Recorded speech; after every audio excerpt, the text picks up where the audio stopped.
كتاب سنن أبي داود باعتباره من الكتب التي تهتم بأحاديث الأحكام، وسبق لنا أن قرأنا بالسند إلى رسول الله صلى الله عليه وسلم من صحيح البخاري كتاب الصوم وأنهيناه كاملا.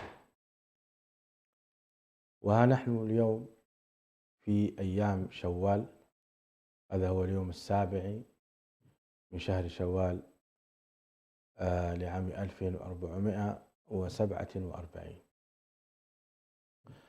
وقبل أن ندخل في موضوع قراءة أحاديث رسول الله صلى الله عليه وسلم، أحب أن أعلق على مجريات الأحداث التي تجري اليوم في عالمنا في الشرق الأوسط.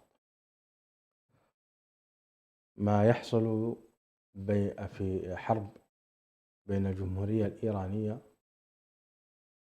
وبين إسرائيل المحتلة وأمريكا،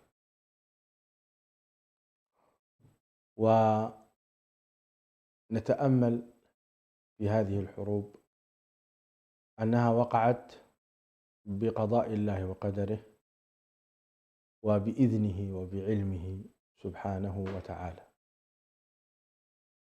كان كثير من الناس يتساءل عن أين الله في فترة ظلم الصهاينة لإخواننا المسلمين في غزة وفلسطين، حيث كانوا يدكونهم ليلا ونهارا، يقتلون الأطفال والشيوخ والنساء، وكانوا يقتلون أيضا المجاهدين ظلما وعدوانا.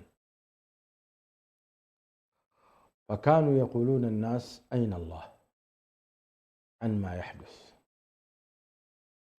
واليوم جاء الجواب لينتقم الله للفلسطينيين.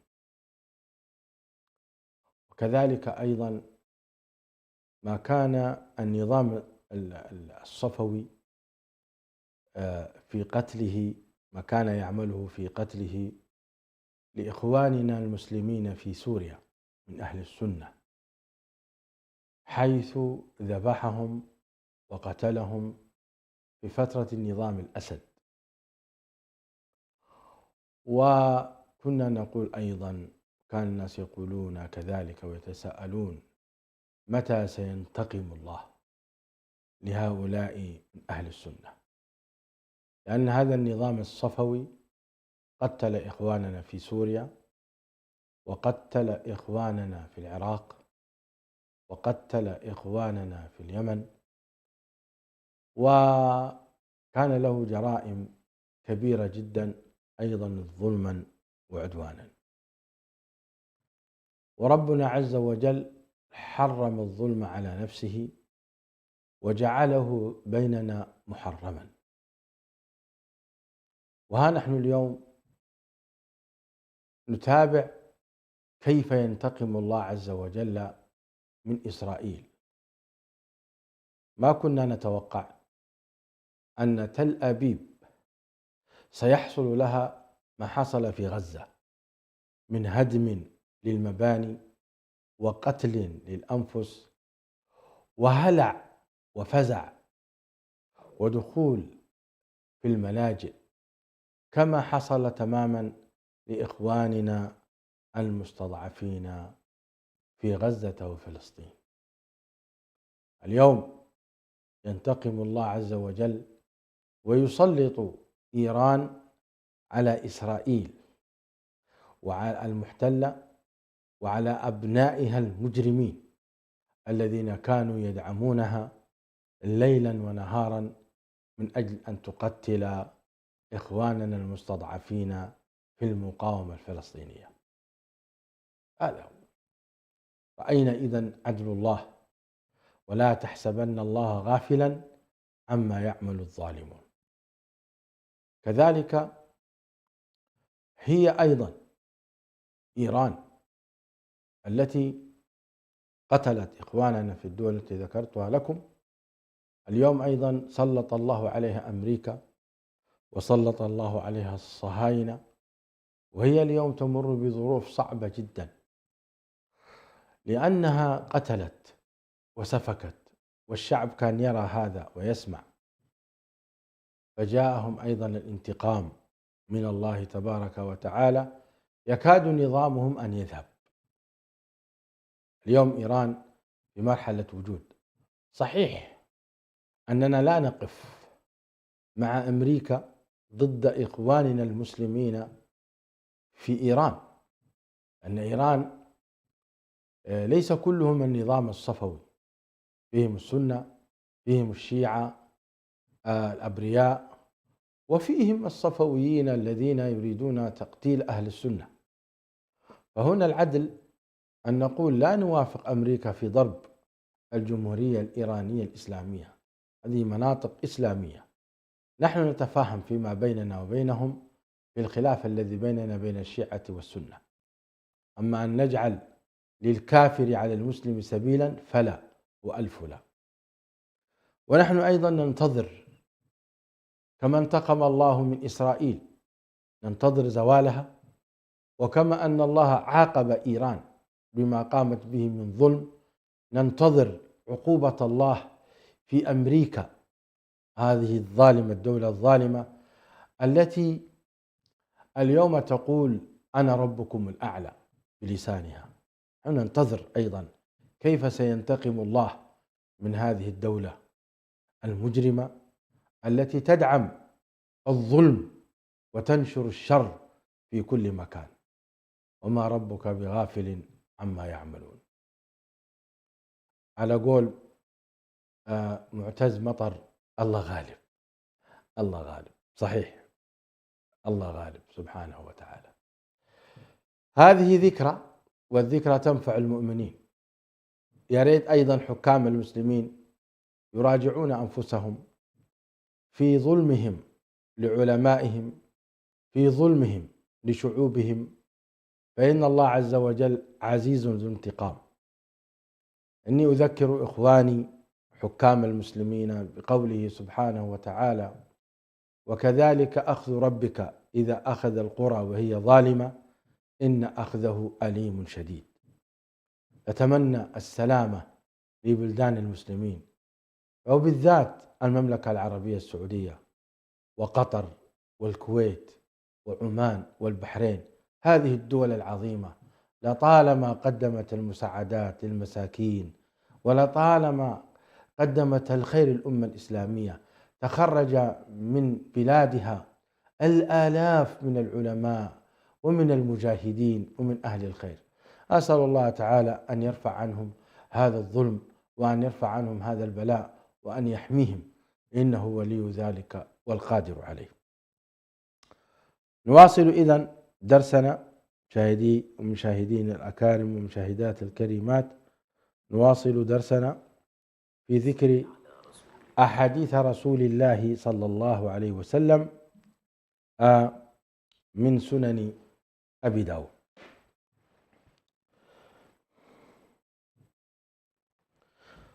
قال الإمام أبو داود رحمه الله تعالى: كتاب الصوم، باب في من أصبح جنبا في شهر رمضان. بسنده رحمه الله تعالى، وبالسند الذي أنا أخذته من مشايخي وأساتذتي إلى الإمام أبي داود السجستاني رحمه الله تعالى قال: حدثنا عبد الله بن مسلمة يعني القعنبي عن مالك عن عبد الله بن عبد الرحمن بن معمر الأنصاري عن أبي يونس مولى عائشة عن عائشة زوج النبي صلى الله عليه وسلم. أنا أذكر السند إحياء لهؤلاء العلماء وتقديرا لجهودهم وما قدموه من خير وعلم لهذه الأمة، فنذكر أسماءهم كما خلدهم الله سبحانه وتعالى. نذكر أسماءهم في وسائل التواصل الاجتماعي في هذه الدروس عبر القنوات تقربا إلى الله، وعسى الله أن يجمعنا بهم في دار كرامته، فالمرء مع من أحب. أعيد السند مرة أخرى: ولن أعلق كثيرا يعني اعذروني. قال حدثنا عبد الله بن مسلمة يعني القعنبي عن مالك عن عبد الله بن عبد الرحمن عن معمر الأنصاري عن أبي يونس مولى عائشة عن عائشة زوج النبي صلى الله عليه وسلم أن رجلا قال لرسول الله صلى الله عليه وسلم وهو واقف على الباب: يا رسول الله، إني أصبح جنبا وأنا أريد الصيام. فقال رسول الله صلى الله عليه وسلم: وأنا أصبح جنبا وأنا أريد الصيام فأغتسل وأصوم. فقال الرجل: يا رسول الله، إنك لست مثلنا، قد غفر الله لك ما تقدم من ذنبك وما تأخر. فغضب رسول الله صلى الله عليه وسلم وقال: والله إني لأرجو أن أكون أخشاكم لله وأعلمكم بما أتبع. والله إني لأرجو أن أكون أخشاكم لله وأعلمكم بما أتبع. قال الألباني: صحيح. قال: باب كفارة من أتى أهله في رمضان. قال: حدثنا مسدد ومحمد بن عيسى المعنى قال: حدثنا سفيان قال مسدد حدثنا الزهري عن حميد بن عبد الرحمن عن أبي هريرة رضي الله تعالى عنه قال: أتى رجل النبي صلى الله عليه وسلم فقال: هلكت. فقال: ما شأنك؟ قال: وقعت على امرأتي في رمضان. قال: فهل تجد ما تعتق رقبة؟ قال: لا. قال: فهل تستطيع أن تصوم شهرين متتابعين؟ قال: لا. قال: فهل تستطيع أن تطعم 60 مسكينا؟ قال: لا. قال: اجلس. فأتي النبي صلى الله عليه وسلم بعرق فيه تمر فقال: تصدق به. فقال: يا رسول الله، ما بين لابتيها أهل بيت أفقر منا. فضحك رسول الله صلى الله عليه وسلم حتى بدت ثناياه. قال: فأطعمهم إياهم. قال: فأطعمه إياهم. وقال مسدد في موضع آخر: أنيابه، أي فضحك النبي صلى الله عليه وسلم حتى بدت أنيابه. قال أبو داود: حدثنا الحسن بن علي قال حدثنا عبد الرزاق قال أخبرنا معمر عن الزهري بهذا الحديث بمعناه، زاد الزهري: وإنما كان هذا رخصة له خاصة، فلو أن رجلا فعل ذلك اليوم لم يكن له بد من التكفير. قال أبو داود: رواه الليث بن سعد والأوزاعي ومنصور بن معمر وعراك بن مالك على معنى ابن عيينة، زاد فيه الأوزاعي: وأستغفر الله. طبعا أنا أورد لكم كلام العلماء، وإلا فالتفصيل فيه في الأحكام الفقهية. قال أبو داود رحمه الله تعالى: حدثنا عبد الله بن مسلمة عن مالك عن ابن شهاب عن حميد بن عبد الرحمن عن أبي هريرة أن رجلا أفطر في رمضان فأمره رسول الله صلى الله عليه وسلم أن يعتق رقبة أو يصوم شهرين متتابعين أو يطعم 60 مسكينا. قال: لا أجد. فقال له رسول الله صلى الله عليه وسلم: اجلس. فأتي رسول الله صلى الله عليه وسلم بعرق فيه تمر فقال: خذ هذا فتصدق به. فقال: يا رسول الله، ما أحد أحوج مني. فضحك رسول الله صلى الله عليه وسلم حتى بدت أنيابه وقال له: كله. قال أبو داود: رواه ابن جريج عن الزهري عن لفظ مالك أن رجلا أفطر وقال فيه: أو تعتق رقبة أو تصوم شهرين أو تطعم 60 مسكينا، هكذا بالتخير.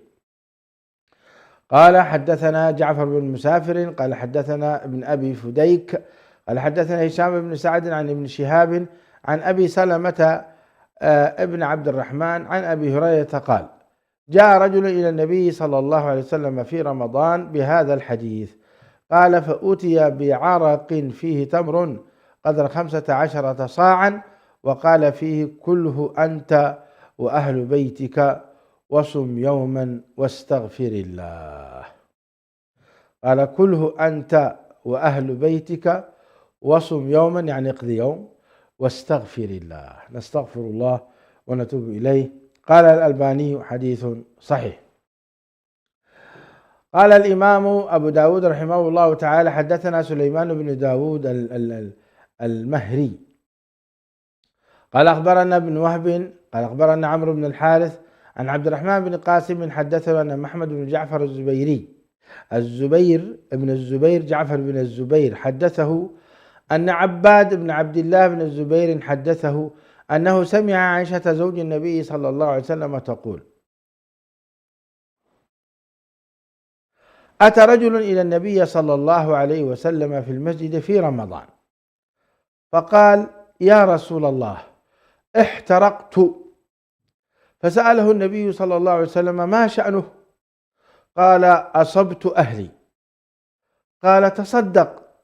قال: والله ما لي شيء ولا أقدر عليه. قال: اجلس. فجلس، فبينما هو على ذلك أقبل رجل يسوق حمارا عليه طعام، فقال رسول الله صلى الله عليه وسلم: أين المحترق آنفا؟ فقام الرجل فقال رسول الله صلى الله عليه وسلم: تصدق بهذا. فقال: يا رسول الله أعلى غيرنا؟ فوالله إنا لجياع ما لنا شيء. قال: كلوه.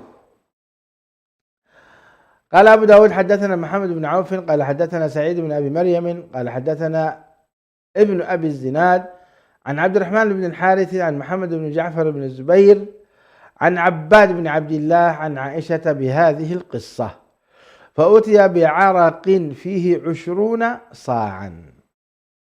قال الألباني منكر، يعني هذا اللفظ منكر. قال أبو داود: باب التغليظ في من أفطر عمدا. حدثنا سليمان بن حرب قال حدثنا شعبة وحدثنا محمد بن كثير قال أخبرنا شعبة عن حبيب بن أبي ثابت عن عمارة بن عمير عن ابن مطوس عن أبيه. قال ابن كثير عن أبي المطوس عن أبيه عن أبي هريرة رضي الله تعالى عنه قال: قال رسول الله صلى الله عليه وسلم: من أفطر يوما من رمضان في غير رخصة رخصها الله له لم يقض عنه صيام الدهر. نسأل الله السلامة والعافية. من أفطر يوما من رمضان في غير رخصة رخصها الله له لم يقض عنه صيام الدهر.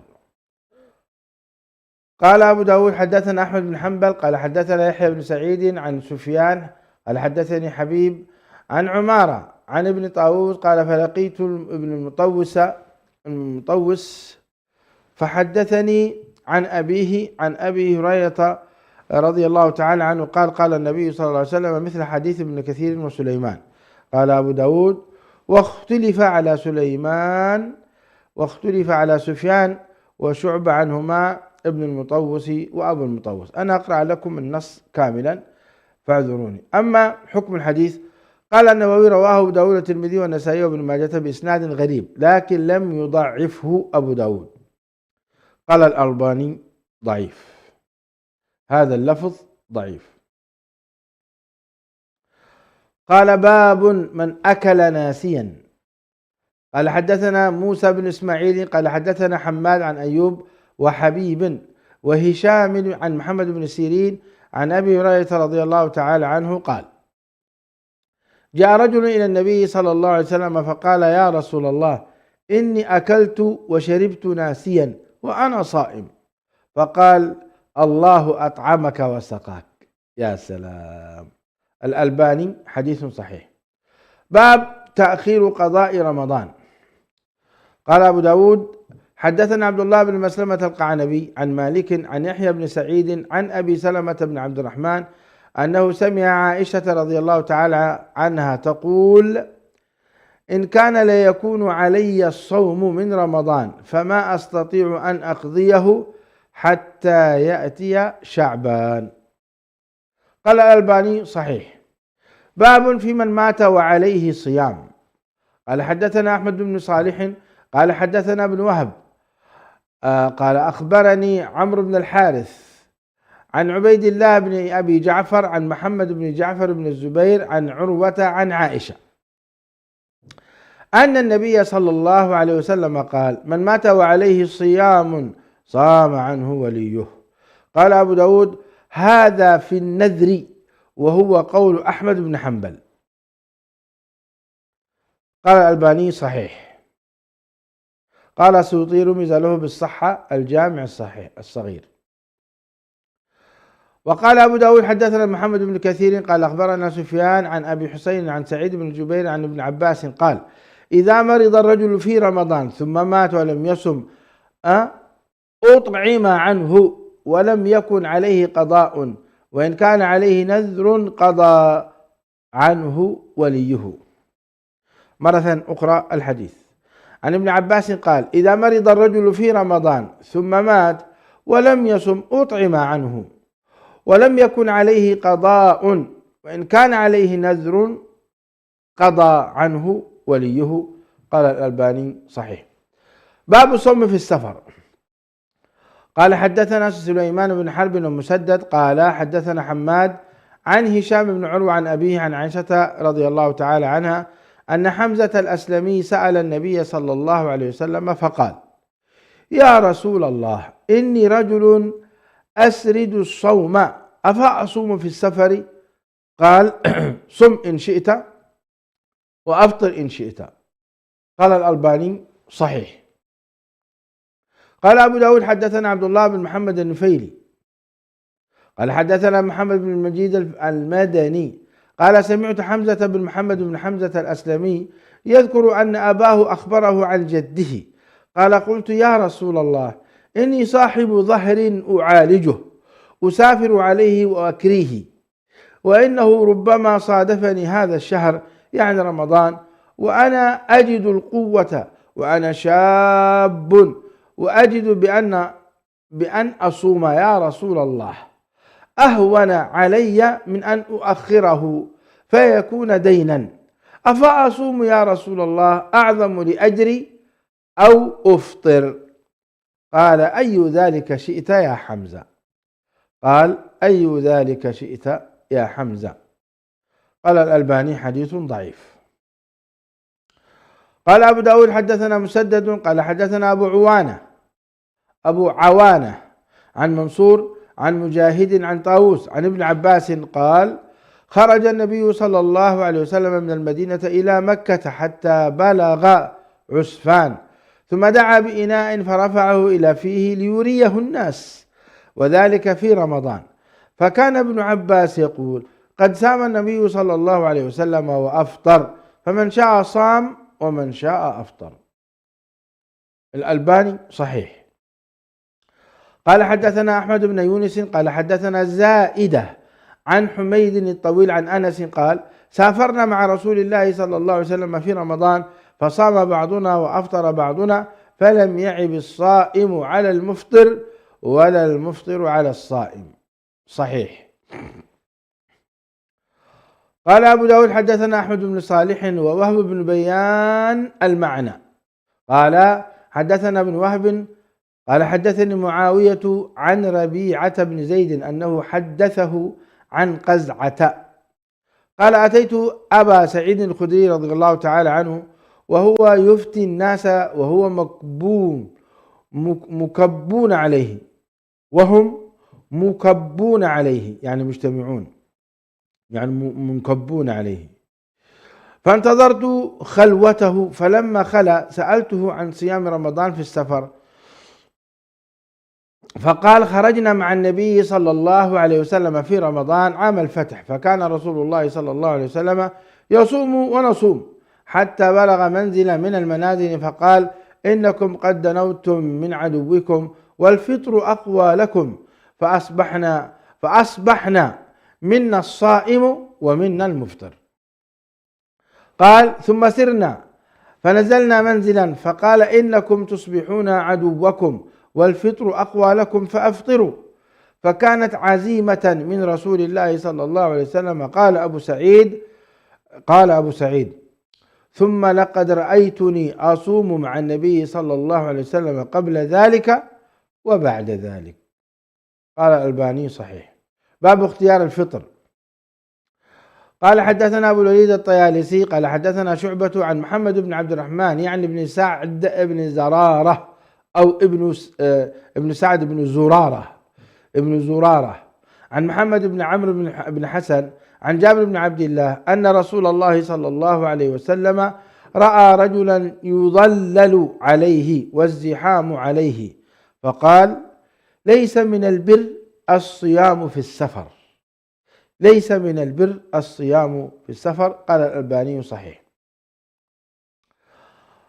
قال أبو داود حدثنا شيبان بن فروخ قال حدثنا أبو هلال الراسبي قال حدثنا ابن سوادة القشيري عن أنس بن مالك رجل من بني عبد الله بن كعب إخوة بني قشير قال أغارت علينا خيل لرسول الله صلى الله عليه وسلم فانتهيت أو قال فانطلقت إلى رسول الله صلى الله عليه وسلم وهو يأكل فقال اجلس فأصب من طعامنا هذا فقلت إني صائم. قال اجلس أحدثك عن الصلاة وعن الصيام إن الله تعالى وضع شطر الصلاة أو نصف الصلاة والصوم عن المسافر وعن المرضع أو الحبلى والله لقد قالهما جميعا أو أحدهما. قال فتلهفت نفسي ألا أكون أكلت من طعام رسول الله صلى الله عليه وسلم. يا سلام. قال فتلهفت نفسي ألا أكون أكلت من طعام رسول الله صلى الله عليه وسلم. الله المستعان. قال الألباني حسن صحيح. باب من اختار الصيام. قال حدثنا مؤمل بن الفضل قال حدثنا الوليد قال حدثنا سعيد بن عبد العزيز قال حدثني إسماعيل بن عبيد الله قال حدثتني أم الدرداء عن أبي الدرداء قال رضي الله تعالى عنهما طبعا قال خرجنا مع رسول الله صلى الله عليه وسلم في بعض غزواته في حر شديد حتى إن أحدنا ليضع يده على رأسه أو كفه على رأسه من شدة الحر ما فينا صائم إلا رسول الله صلى الله عليه وسلم عبد الله بن رواحة رضي الله تعالى عنه. قال الألباني صحيح. قال أبو داود رحمه الله تعالى وجميع رجاله قال حدثنا حامد بن يحيى قال حدثنا هشام بن القاسم وحدثنا عقبة بن مكرم قال حدثنا أبو قتيبة المعنى قال حدثنا عبد الصمد بن حبيب بن عبد الله الأزدي قال حدثني حبيب بن عبد الله قال سمعت سنان بن سلمة بن المحبق الهذلي يحدث عن أبيه قال قال رسول الله صلى الله عليه وسلم من كانت له حمولة تأوي إلى شبع فليصم رمضان حيث أدركه. من كانت له حمولة تأوي إلى شبع فليصم رمضان حيث أدركه. قال حدثنا النصر بن المهاجر قال حدثنا عبد الصمد بن عبد الوارث قال حدثنا عبد الصمد بن حبيب قال حدثني أبي عن سنان بن سلمة عن سلمة بن المحبق قال قال رسول الله صلى الله عليه وسلم من أدرك رمضان في السفر فذكر معناه، يعني كأن فيه حث على الصيام في السفر، ولكن الحديث ضعفه الألباني. قال باب متى يفطر المسافر إذا خرج. قال حدثنا عبيد الله بن عمر قال حدثني عبد الله بن يزيد وحدثنا جعفر بن مسافر قال حدثنا عبد الله بن يحيى المعنى قال حدثني سعيد بن أبي أيوب وزاد جعفر والليث قال حدثني يزيد بن أبي حبيب أن كليب بن ذهل الحضرمي أخبره عن عبيد قال جعفر ابن جبير قال كنت مع أبي بصرة الغفاري صاحب النبي صلى الله عليه وسلم في سفينة من الفسطاط في رمضان، فرفع ثم قرب غداه. قال جعفر في حديثه فلم يجاوز البيوت حتى دعا بالسفرة. قال اقترب. قلت ألست ترى البيوت؟ قال أبو بصرة أترغب عن سنة رسول الله صلى الله عليه وسلم؟ قال جعفر في حديثه فأكل. الحديث مرة أخرى. كنت مع أبي بصرة الغفاري صاحب النبي صلى الله عليه وسلم في سفينة من الفسطاط في رمضان، فرفع ثم قرب غداه. قال جعفر بحديثه فلم يجاوز البيوت حتى دعا بالسفرة. قال اقترب. قلت ألست ترى البيوت؟ قال أبو بصرة أترغب عن سنة رسول الله صلى الله عليه وسلم؟ قال جعفر في حديثه فأكل. قال الألباني حديث صحيح. باب قدر مسيرة ما يفطر فيه. قال أبو داود رحمه الله تعالى وجميع رجاله حدثنا عيسى بن حماد قال أخبرنا الليث يعني بن سعد عن زيد بن أبي حبيب عن أبي الخير عن منصور الكلبي أن الدحية بن خليفة خرج من قرية من دمشق مرة إلى قدر قرية عقبة رضي الله تعالى عنه وارضاه من الفسطاط، وذلك 3 أميال في رمضان، ثم إنه أفطر وأفطر معه ناس وكره آخرون أن يفطروا، فلما رجع إلى قريته قال والله لقد رأيت اليوم أمرا ما كنت أظن أني أراه، إن قوما رغبوا عن هدي النبي عن هدي رسول الله صلى الله عليه وسلم وأصحابه، يقول ذلك للذين صاموا، ثم قال عند ذلك اللهم اقبضني إليك. الله، بدأ يعني الزمن يتغير، وقال اللهم اقبضني إليك. الله. قال الألباني حديث ضعيف. قال أبو داود رحمه الله تعالى حدثنا مسدد قال حدثنا المعتمر عن عبيد الله عن نافع أن ابن عمر كان يخرج إلى الغابة فلا يفطر ولا يقصر. أن ابن عمر كان يخرج إلى الغابة فلا يفطر ولا يقصر. قال الألباني صحيح موقوف. باب من يقول صمت رمضان كله. قال حدثنا مسدد قال حدثنا يحيى عن المهلب ابن حبيبة قال حدثنا الحسن بن أبي بكرة قال قال رسول الله صلى الله عليه وسلم لا يقولن أحدكم إني صمت رمضان كله وقمته كله، فلا أدري أكره التزكية أو قال لا بد من نومة أو رقدة. عجيب. الحديث مرة أخرى عن أبي بكرة رضي الله تعالى عنه قال قال رسول الله صلى الله عليه وسلم لا يقولن أحدكم إني صمت رمضان كله وقمته كله، فلا أدري أكره التزكية أو قال لا بد من نومة أو رقدة. الحديث قال النووي رواه أبو داود النسائي بأسانيد حسنة أو صحيحة. قال الألباني ضعيف. باب في صوم العيدين. قال أبو داود حدثنا قتيبة بن سعيد وزهير بن حرب وهذا حديثه. قال حدثنا سفيان عن الزهري عن أبي عبيد قال شهدت العيد مع عمر فبدأ بالصلاة قبل الخطبة، ثم قال إن رسول الله صلى الله عليه وسلم نهى عن صيام هذين اليومين، أما يوم الأضحى فتأكلون من لحم نسككم، وأما يوم الفطر ففطركم من صيامكم. قال الألباني صحيح. قال أبو داود رحمه الله تعالى ورجاله حدثنا موسى بن إسماعيل قال حدثنا وهيب قال حدثنا عمرو بن يحيى عن أبيه عن أبي سعيد الخدري رضي الله تعالى عنه قال نهى رسول الله صلى الله عليه وسلم عن صيام يومين، يوم الفطر ويوم الأضحى، وعن لبستين الصماء، وأن يحتبي الرجل في الثوب الواحد، وعن الصلاة في ساعتين بعد الصبح وبعد العصر. صحيح. قال باب صيام أيام التشريق.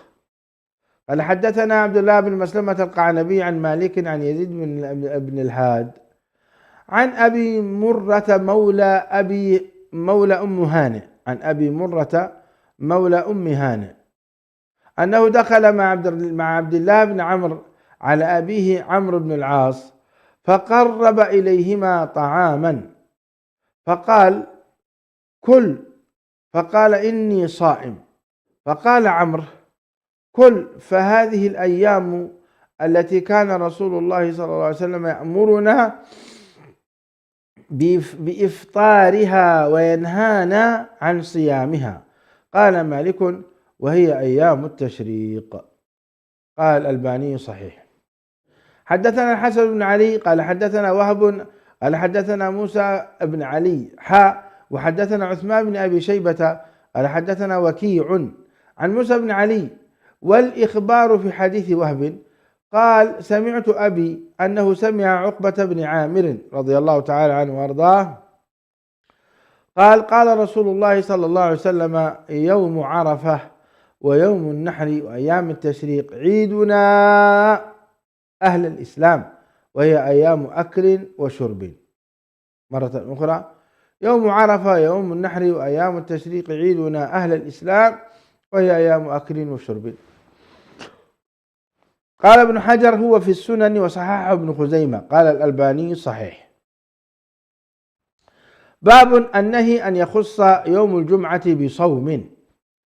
قال حدثنا مسدد قال حدثنا أبو معاوية عن الأعمش عن أبي صالح عن أبي هريرة رضي الله تعالى عنه قال قال رسول الله صلى الله عليه وسلم لا يصم أحدكم يوم الجمعة إلا أن يصوم قبله بيوم أو بعده.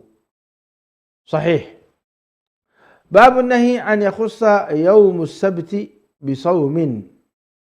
قال حدثنا حميد بن مسعدة قال حدثنا سفيان بن حبيب وحدثنا يزيد بن قبيس من أهل جبلة من أهل جبلة أو جبلة من أهل جبلة قال حدثنا الوليد جميعا عن ثور بن يزيد قال عن خالد بن معدان عن عبد الله بن بشر عن عبد الله بن بشر الأسلمي عن أخته وقال يزيد الصماء أن النبي صلى الله عليه وسلم قال لا تصوموا يوم السبت إلا فيما افترض عليكم، وإن لم يجد أحدكم إلا لحاء عنبة أو عود شجرة فليمضغه. قال أبو داود وهذا حديث منسوخ. قال الألباني الحديث سنده صحيح. قال السيوطي رمزله بالصحة الجامع الصغير. باب الرخصة في ذلك. قال حدثنا محمد بن كثير قال حدثنا همام عن قتادة وحدثنا حفص بن عمر قال حدثنا همام قال حدثنا قتادة عن أبي أيوب قال حفص العتكي عن جويرية بنت الحارث رضي الله تعالى عنها وأرضاها أن النبي صلى الله عليه وسلم دخل عليها يوم الجمعة وهي صائمة فقال أصمت أمس؟ قالت لا. قال تريدين أن تصومي غدا؟ قالت لا. قال أفطري. قال فأفطري والحديث صحيح. قال حدثنا عبد الملك بن شعيب قال حدثنا ابن وهب قال سمعت الليث يحدث عن ابن شهاب أنه كان إذا ذكر له أنه نهي عن صيام يوم السبت يقول ابن شهاب هذا حديث حمصي. قال حدثنا محمد بن صباح بن سفيان قال حدثنا الوليد عن الأوزاعي قال ما زلت له كاتما حتى رأيته انتشر، يعني حديث عبد الله بن بشر هذا في صوم يوم السبت. قال أبو داود قال مالك هذا كذب. صحيح مقطوع. هذا كلام الألباني صحيح مقطوع، صح؟ مقطوع. كيف صحيح ومقطوع؟ باب في صوم الدهر تطوعا. باب في صوم الدهر تطوعا. قال حدثنا سليمان بن حرب ومسدد قال حدثنا حماد بن يزيد عن غيلان بن جرير عن عبد الله بن معبد الزماني عن أبي قتادة أن رجلا أتى النبي صلى الله عليه وسلم فقال: يا رسول الله، كيف تصوم؟ فغضب رسول الله صلى الله عليه وسلم من قوله، فلما رأى ذلك عمر قال: رضينا بالله ربا وبالإسلام دينا وبمحمد نبيا، نعوذ بالله من غضب الله ومن غضب رسوله صلى الله عليه وسلم. فلم يزل عمر يرددها حتى سكن غضب رسول الله صلى الله عليه وسلم، فقال: يا رسول الله، كيف بمن يصوم الدهر كله؟ قال: لا صام ولا أفطر. قال: لا صام ولا أفطر. قال مسدد: لم يصم ولم يفطر، أو ما صام ولا أفطر. شك غيلان. قال: يا رسول الله، كيف بمن يصوم يومين ويفطر يوما؟ قال: أطيق ذلك. قال: أو يطيق ذلك أحد؟ قال: أو يطيق ذلك أحد؟ قال: يا رسول الله، كيف بمن يصوم يوما ويفطر يوما؟ قال: ذلك صوم داود. قال: يا رسول الله، فكيف بمن يصوم يوما ويفطر يومين؟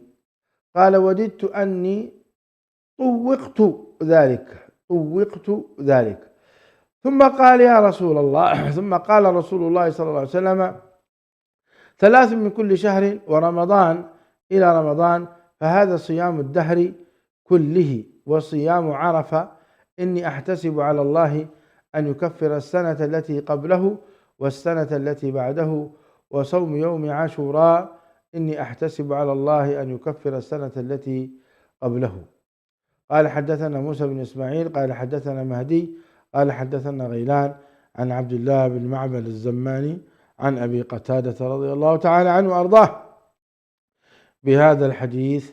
زاد قال: يا رسول الله، أرأيت صوم يوم الاثنين ويوم الخميس؟ قال: يا رسول الله، أرأيت صوم يوم الاثنين ويوم الخميس؟ قال: فيه ولدت وفيه أنزل القرآن. والحديث صحيح، صححه الألباني. سنقف هنا إن شاء الله، وما زلنا في كتاب الصوم، باب في صوم الدهر تطوعا، حديث رقم 2427. مشاهدي الأكارم، أشكركم على حسن الاستماع، وأسأل الله تعالى أن يجمعنا نحن وإياكم بنبينا الكريم صلى الله عليه وسلم في الفردوس الأعلى من الجنة. سبحانك ربنا لا علم لنا إلا ما علمتنا، إنك أنت العليم الحكيم. اللهم تقبل منا. سبحان ربك رب العزة عما يصفون، وسلام على المرسلين، والحمد لله رب العالمين. على نهج الرسول لنا مسير، وعند الله للساعي مصير. شغلنا عن طريقك يا حبيبا، فسيل الضيق